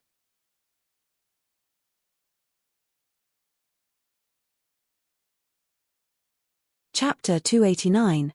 6 weeks ago breaking news. We have received degrading footage concerning the disciplinary staff of the biggest school in Plankton City, Echelon Academy. From an anonymous source, this footage happens to display the students being sexually assaulted along with other forms of assault and verbal abuse. Viewers' discretion advised. Another footage includes the confession to a conspiracy involving these same disciplinary staff. According to the information we received, the school's kitchen that caused the death of 5 was orchestrated by them. The Koyun family have threatened to destroy the school after seeing their beloved 3rd daughter being assaulted on the footage. The Echelon Academy is currently undergoing intense investigation. The 4 high school disciplinary teachers have been carted away by the police. Other forces are oppressing the police force to relinquish these 4 to them. Gustav, who was currently on his way back home, stared at the news displayed on different city screens. Several news stations were currently reporting the current incidents, and Echelon Academy happened to be the hottest topic on the news at the moment. Gustav smiled as he watched the 4 disciplinary teachers being dragged away like criminals. Due to the current situation, the school had been shut down in the meantime, so the students were urged to return back home. The school's shutdown was why Gustav was heading back home at the moment, even though it was still morning. He had successfully framed each and every one of the 4 disciplinary committee members and sent footages to the media concerning this. Miss Amy assisted him in this aspect. She gave him the contact of a media personality and helped them meet. Not only were they framed for these crimes in school, but he also added the confession of Ebunoluwa to it. He wanted to put them in a sticky situation first before adding the issue of the kitchen fire, so their reputation would have already taken a blow. Then when the kitchen fire situation is added, Their credibility when they try to defend themselves would be at an all-time low. Again, an expected scenario was where Maltida's family threatened to shut down the entire school because she was involved. Other big families also came out to say they were going to withdraw their kids from Echelon Academy after seeing proof of what went down. Of course, the four had tried denying all the accusations, but then the footage had been inspected properly, and no signs of unoriginality were found. In other words, these four were already doomed. The police force brought in Abun as well for questioning and had him make the confession again. The disciplinary teachers tried to deny never meeting him, but then, phone calls were retrieved. The police had technology that could also retrieve months-old conversations on the phone between parties. They made use of this, and everything was uncovered. The whole situation turned messy as the four were unable to deny any of the crimes they were confronted with anymore, even the one they were framed with. Gustav arrived home later and waited for the verdict of these four along with Abun. He finally got a holographic TV to watch the news. The next morning he had a smile on his face as he watched the 5 of them being carted away in prisoners' outfits. "I bet this isn't how it's gonna end," Gustav said internally as he saw them being taken away in convoys. Afterwards, the media called out Echelon Academy for firing and smearing the reputation of Boss Danzo. This had proven that he was innocent and framed. The media had tried to find out the disciplinary committee's reason for doing this. Still, they were only informed that Boss Danzo refused one of their requests, and it ended up that way. This way, Boss Danzo had regained his reputation. Gustav quickly made use of the contact Boss Danzo had given him to call. In a few seconds, the call was picked. "Hey, son," Boss Danzo's merry voice was heard from the other end. Gustav hadn't heard Boss Danzo's voice for roughly a month, so he felt relieved now that he had finally solved the issue. He wanted to make sure the situation was resolved before contacting him. "Boss Danzo, have you seen the latest news in Plankton City?" Gustav proceeded to ask. What's happening?" Boss Danzo asked with an intrigued tone. He was no longer in Plankton City, so he had no idea about things that went down there. "Check for news on Plankton City," Gustav stated. Boss Danzo would have to tune into a worldwide news station to figure out what was happening. "Oh my name has been cleared," Boss Danzo voiced out from the other end with a tone of disbelief. Gustav smiled as he heard Boss Danzo speak. "How did this? Don't tell me you did something," Boss Danzo asked. "Doesn't matter. What matters is now you can come back," Gustav replied with a wider smile. I'm very glad about this. It's good, really good news and much appreciated, my boy." Boss Danzo didn't ask how he did it because he knew Gustav was tight-lipped. "But I hope you didn't suffer any troubles while trying to clear my name. Also, are you fine?" Boss Danzo asked if with a worried tone. No, I'm perfectly okay," Gustav voiced out as he recalled the beating he dished out to Ebunoluwa. He should worry more about those involved, Gustav said internally.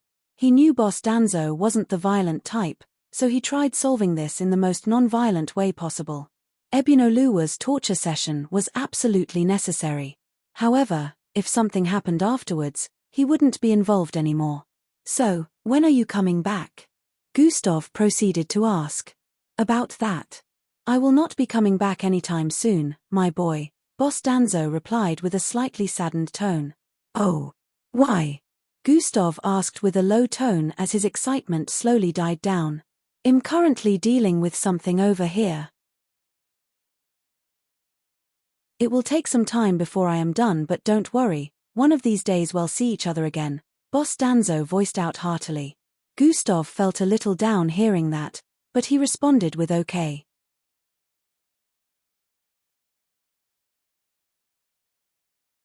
Chapter 290. I heard about the upcoming entrance test phase. I'm sure you're working towards it. Boss Danzo and Gustav continued on the call for about 20 minutes, catching up on different things before they ended the call. Boss Danzo reminded Gustav to keep watch of his granddaughter once he got into the MBO training camp before the call ended. Gustav laid on his bed with a smile on his face. Although Boss Danzo wouldn't be returning yet, he was glad that he had solved the situation. Maltida really let me do that for the sake of being my partner in the MBO. I need to give her the benefit of the doubt because no other girl would be willing to do that, Gustav thought as he stood up and proceeded to go complete his tasks for the day. In her household, Matilda sat close to the window side and stared out through the window. I hope he acknowledges my sacrifice for him, she said internally while placing her hand on her left chest area with a look on her face. I've pulled some strings behind the scenes to make sure those four get more punishment. The next day, after performing his daily tasks, Gustav tuned into the news. Another breaking news was being displayed. After the disciplinary teachers and Abun were given a sentence, they were to be transported to a maximum security prison on various charges. While on the way, the vehicles carrying them were hijacked by unknown assailants, and they were all abducted. These unknown assailants laid waste to the squad transporting them and smoothly completed the abduction operation. Everyone already suspected that this must be the doing of one of the big families who didn't want them to get off with just imprisonment. Surprisingly, Maltida's family threatened the police to make sure they found those assailants. This made people question if they were truly the ones that abducted them or not. Gustav already concluded that they had to be the ones. He felt the threat was just a way to cover up their tracks and reduce the suspicion people would feel towards them. Now they will suffer a fate worse than death, Gustav smiled as he thought. He knew just how brutal these big families were when it comes to handling situations that affected their image or any one of their members. He knew that he would have found himself in this same situation, had it been proven that he was the cause for Hung Jo's current predicament. Gustav sighed in relief as he moved to his reading chair to check some things on his holographic computer. It's time I started making plans on how to handle the situation of the neighborhood after my departure, Gustav said internally as he started checking things on the internet. Underscore underscore underscore underscore underscore underscore underscore underscore underscore underscore underscore side story. 2. A week went by in a flash, and during this time, the whole incident had died down. The disciplinary committee members were nowhere to be found even after the police force had searched far and wide. Echelon Academy later reopened after giving a formal apology to everyone involved, especially Boss Danzo and Maltida.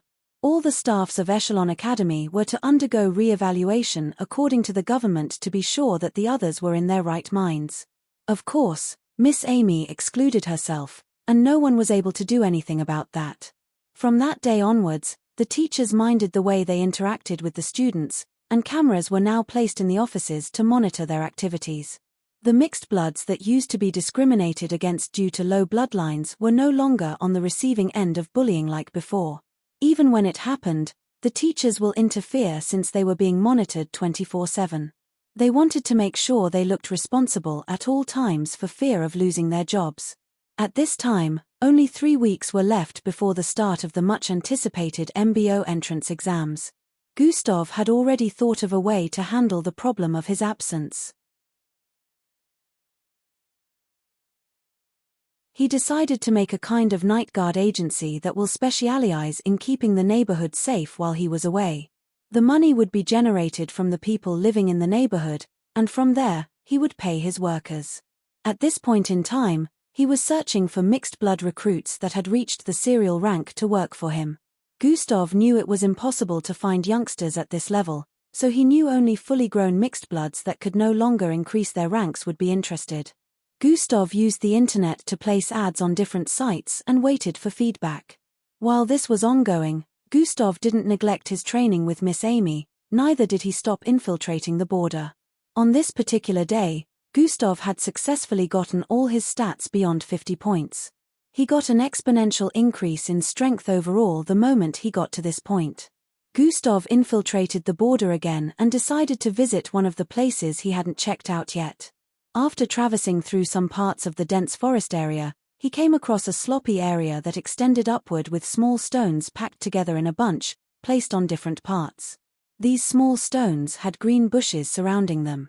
Gustav found it a little weird because not only were these stones packed together in a bunch all around the place, but there was also no vegetation beside the green bushes surrounding the stones for the next 2 miles. This area was void of trees and plain grass, and it kept extending upwards. Gustav walked in the midst of these stones and even activated God Eyes to check them out. Still, He noticed nothing out of the ordinary. Gustav kept walking through their midst for several minutes, checking some of them out while skipping the rest. So, there's nothing here, Gustav said internally as he arrived at the top of the slope and could still see nothing besides these bunch of stones scattered all across the place. Gustav was about to go back and head towards another place in the border when he thought of something. I haven't seen a single mixed breed around here, neither could I find one around the route that led here on my way to this place. As he came to this realization, he thought, that means this is the territory of a powerful one. How does the map not have a red dot here? He had discovered this a bit too late because just as he wanted to leave, the ground started to vibrate.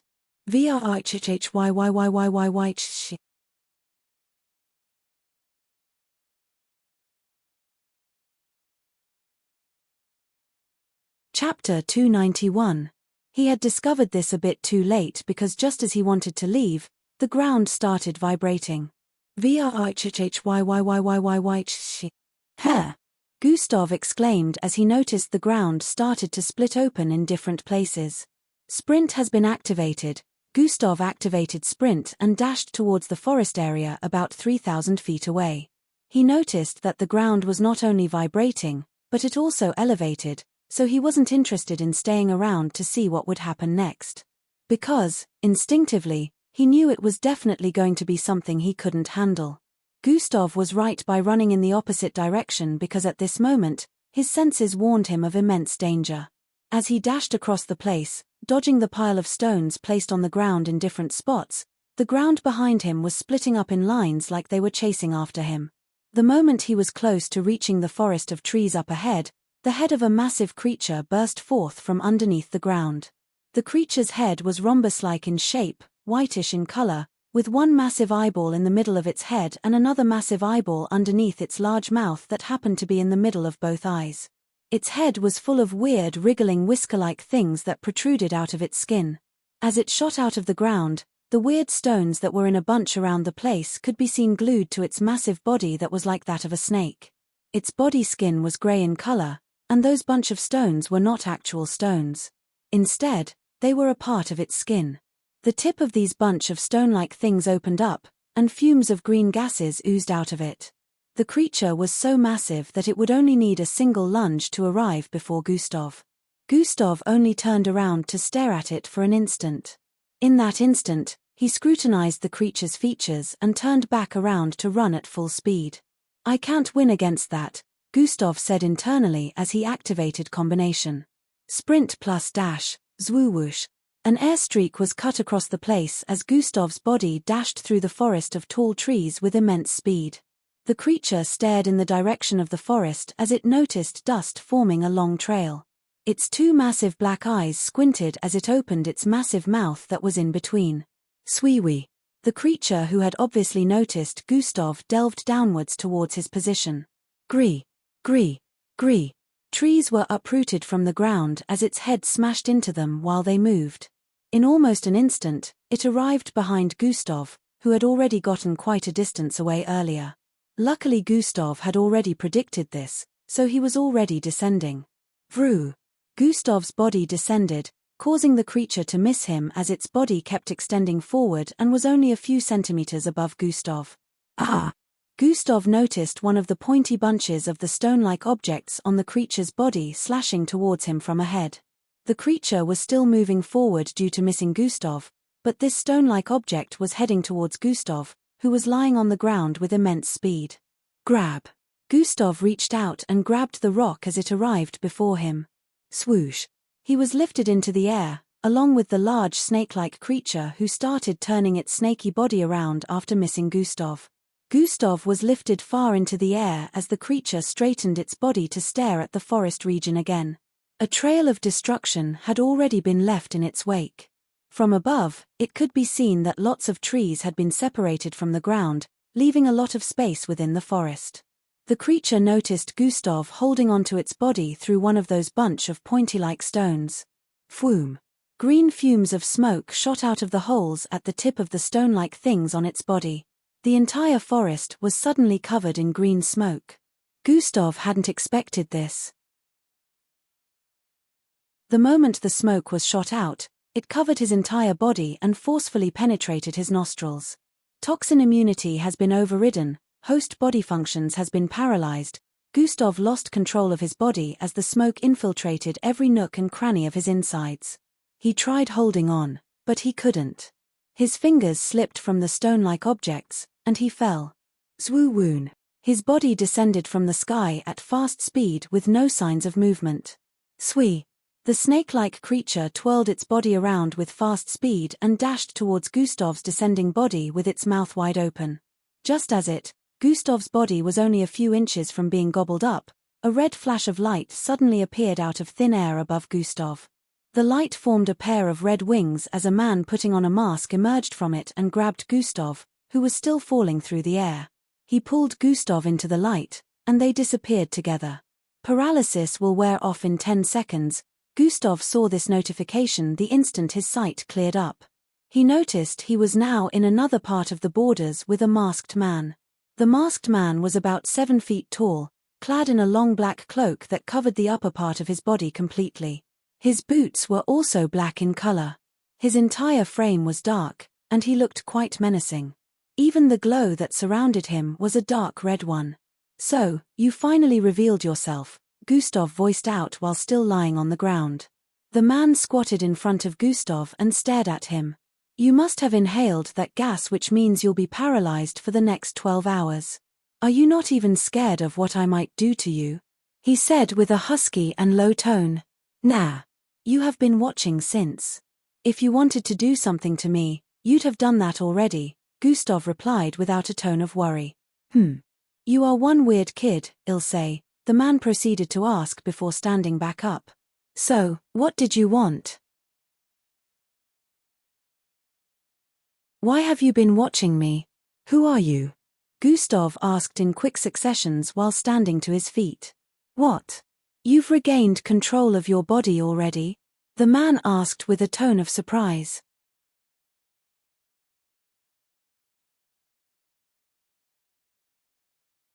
Chapter 292.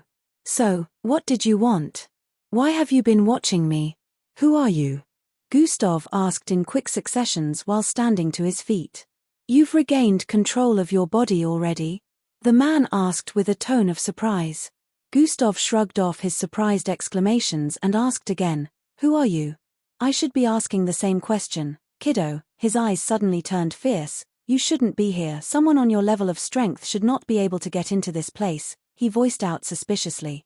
Gustav stared back at him. "That mask already proves that you also shouldn't be here. This means you want your existence to remain unknown, but as for me, I don't really care because the situation can be handled even if someone figured me out." "So, who are you?" Gustav asked without a hint of fear written on his face. "So, this is the thanks I get for saving you," the man voiced out as he turned around. "I do appreciate your assistance, but I don't like being watched." "Certainly, you have a motive for being here, as do I," Gustav replied. "Are you not in the least bit scared that my motive for being here is evil and disastrous?" the masked man asked again. "It wouldn't really matter to me unless it clashed with my motives, but if you truly were having evil intentions, then why save me?" Gustav voiced out. "Out of interest. I may be intrigued." "There can be so many reasons for that," the masked man replied. "That's a load of bullshit right there. Anyways, are you gonna answer me or what?" Gustav asked with a solemn tone. A low sigh escaped from the masked man's mouth as he walked towards the tree up ahead and leaned his back against it. "All right, kiddo, I will mention a few things to you, and afterwards, I expect you to give me a response too," the masked man voiced out. The masked man proceeded to tell Gustav that he had been on a mission within the border for the past 1 month. He mentioned that he was tasked with observing something by a mercenary organization. "There is a device that I am meant to locate that was lost within the borders of your city," he concluded with this. "A device?" Gustav voiced out with a contemplative expression. "A small explosion occurred within an aircraft that was passing over here some time ago, and that device happened to fall out of it. Its last known location was within the borders," he explained. "What does it look like?" Gustav asked. "Tap. Troying."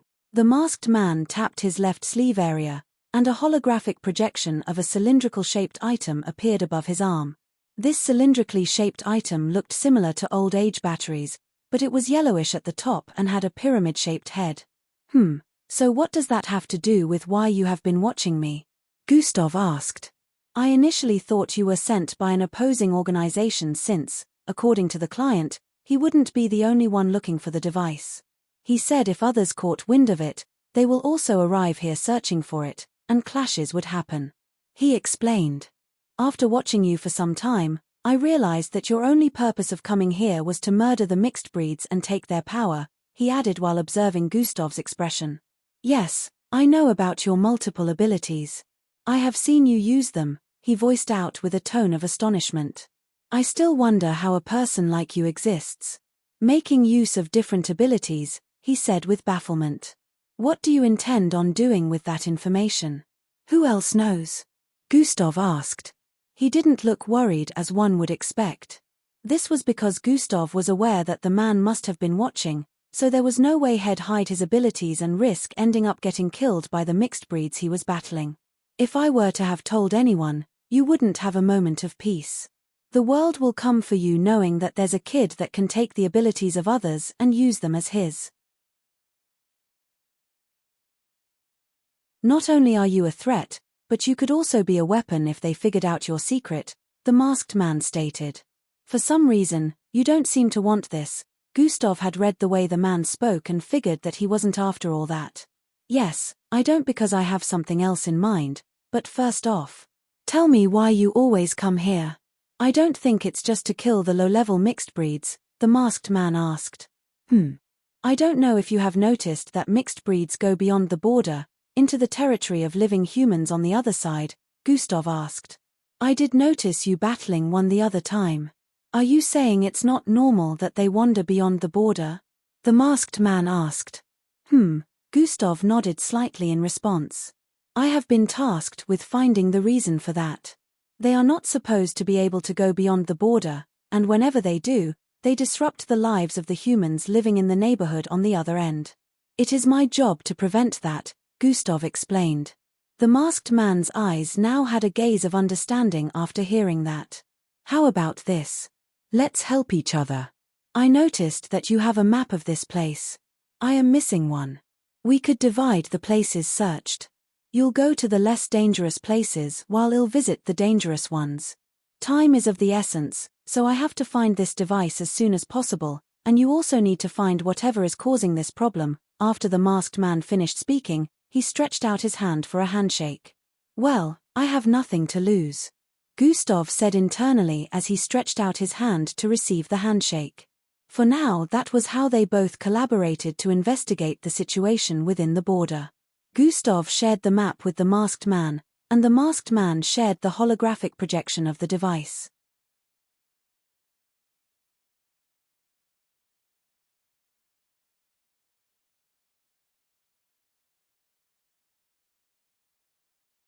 Normally the masked man would go after the mixed breed, so Gustav would chase the energy and see where it's headed before all traces of it were erased again. However, the problem was Gustav wouldn't be able to give a proper chase. Are you ready? The masked man asked. Ready for what? Gustav responded with a confused tone, but there was no response. The masked man used his left hand to shoot out red streams of energy which formed a long line ahead. At this point, their momentum was coming to an end, and they were already descending from the air. The masked man held Gustav with both hands and flung him towards the line he conjured in mid-air. Phoom. Gustav's body ascended once again while that of the masked man descended. The instant Gustav's body made contact with the red line, his body pulled the red line backwards for about a second like it was made of rubber before he was catapulted forward with intense speed. Vergian. Swing. Gustav's body was propelled forward by the red line, which later disappeared from mid-air after sending him forward. The masked man had gone after the mixed breed that escaped through the opening at this moment. At the same time, Gustav kept his eyes on the ground to watch the streaks of energy as his body traveled across the air. His body flying through the air was keeping up with the speed at which the energy was retracting, but he hadn't thought about how he was going to land. Phoom. In a few more seconds, they arrived back at the suspected area again, and the streaks of energy slowed down a bit as it moved underneath the ground in between the roots of the trees. Gustav's body was already descending at this point, but the stake of energy was still moving fast towards the east side of the large pointy mountain in between. Sui. Gustav activated enlargement and grabbed hold of the branch of a tree as he descended. The branch of the tree snapped in half due to his fast descending speed, but Gustav was able to land without causing himself any form of injury after breaking the fall. Swoosh. He dashed forward with immense speed after combining both dash and sprint to chase after the residual energy. However, in a few seconds of moving, the energy disappeared once again without any trace.